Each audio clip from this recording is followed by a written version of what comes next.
Éric Dorter, bonjour. Bonjour. Vous êtes notre spécialiste développement durable. Alors évidemment, après le constat de l'ampleur des dégâts, on passe à l'éternelle question, aurait-on pu éviter ça ?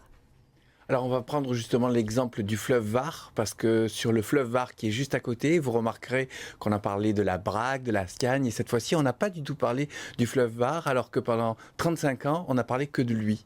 Alors, je vous propose, avant de parler justement de cette urbanisation qui est souvent remise en cause, de revenir un petit peu en arrière. En 1979, un tsunami a provoqué entre Nice et Antibes la mort de 14 personnes. Et cette fois-là, particulièrement, la cause était directement imputable à l'homme. 1960, l'embouchure du Var est détournée vers l'ouest. 1979, une immense vague submerge le chantier du futur port de Nice qui devait jouxter l'aéroport. Un glissement de terrain dans le canyon sous-marin du Var a provoqué ce que l'on appelle un tsunami. La digue en construction est emportée avec les ouvriers du chantier. À l'autre bout de la baie des Anges, la plage de la Salisse et le vieil Antibes sont submergés. 1994, la crue de novembre emporte 2 des 10 seuils construits dans les années 70 pour donner au Var un profil en marche d'escalier. Depuis l'après-guerre, le volume des extractions de gravier pour la construction étant supérieur aux apports du fleuve, le lit du Var s'était considérablement abaissé, diminuant également celui de la nappe phréatique qui alimente en eau Nice et les communes riveraines du Var.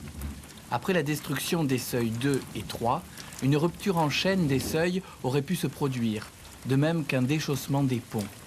Malgré les inondations impressionnantes, cette fois-ci, on a évité la catastrophe, mais le Var a rappelé aux hommes, avec son régime torrentiel, qu'on ne joue pas impunément avec la nature.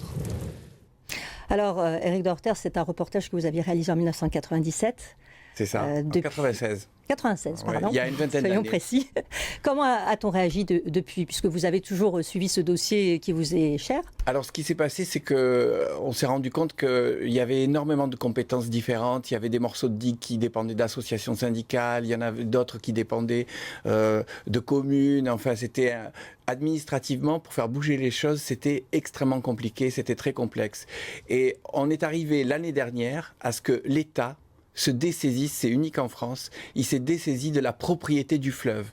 C'est-à-dire que le fleuve, aujourd'hui, il est propriété du conseil départemental et c'est le conseil départemental qui a la compétence à la fois de gérer la prévention des risques, mais aussi l'environnement.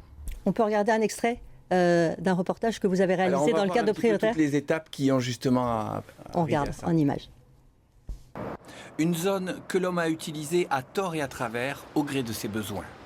Donc en fait c'est un fleuve qui est endigué depuis 1875. Et ensuite donc, il y a eu des périodes assez importantes au niveau de ce fleuve. Ça a été notamment l'extraction des carriers à partir d'autorisations, mais qui ont été un peu trop importantes. Et suite à ça, il y a eu un problème d'alimentation en eau potable. La nappe a baissé. Ensuite, 16 seuils sur le Var ont été construits. Donc en fait ça permettait de retenir les silicocalcaires, donc les galets, et également de recharger la nappe. La conséquence principale, c'est que ça a également stocké des limons. C'est pour ça que l'on voit actuellement sur le Var des forêts alluviales qui ne sont pas du tout caractéristiques du fleuve Var. Normalement, on ne devrait voir que des galets. Ici, l'État a transféré la propriété du fleuve au département, qui assure désormais autant la mission de prévention des risques d'inondation que celle de protection de la nature, en liaison avec un conseiller scientifique issu des naturalistes de Nice. Alors, depuis, les choses évoluent, mais... Exactement, parce qu'entre-temps, il y a eu la notion de développement durable qui n'existait pas, qui est apparue, et on a fini par créer un établissement public d'aménagement, un peu comme Euroméditerranée à Marseille. Il existe Eco-Vallée, qui a la compétence sur l'ensemble de la plaine du Var et qui va essayer de tout réorganiser et notamment de retrouver une continuité écologique. Parce que le véritable problème, il est là. C'est qu'en fait, on a tout fait sans tenir compte de la nature. On voit bien... Aujourd'hui, elle nous le rappelle.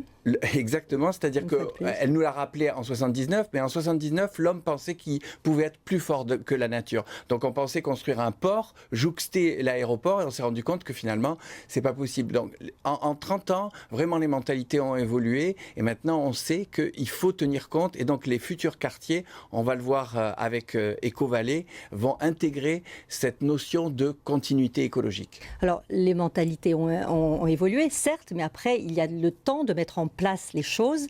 Vous êtes confiant, Éric? Est-ce que vraiment ça avance? C'est pas moi qui vais répondre, c'est carrément le directeur adjoint d'Ecovalley. On l'écoute. Non. Eh bien, on n'écoute pas. On n'écoute pas. On reviendra. De toute façon, c'est un vaste débat. C'est un vaste débat. Dans le on y reviendra. que vous avez préparé, Oui. même si on n'a pas le temps de le voir, il explique que, en réalité, même si là, il y a un contrat de 15 ans, on sait que si on veut faire les choses correctement, c'est-à-dire prendre l'avis de tout le monde, travailler dans la concertation, parce qu'on ne peut pas imposer des choses. Quand on impose, ça ne marche jamais. Eh bien, en réalité, il faut 30 à 40 ans. 30 à 40 ans. Bon, vous sentez quand même que les politiques réagissent, les individus réagissent? La situation est très différente. À l'époque, moi j'avais fait une série d'émissions pour montrer à quel point on faisait tout et n'importe quoi dans la plaine du Var. Et j'avais fait des interviews qui m'hallucinaient. Et là, ça a quand même bien changé. Merci Éric, on reviendra sur ce sujet évidemment dans les mois qui viennent. Prochain rendez-vous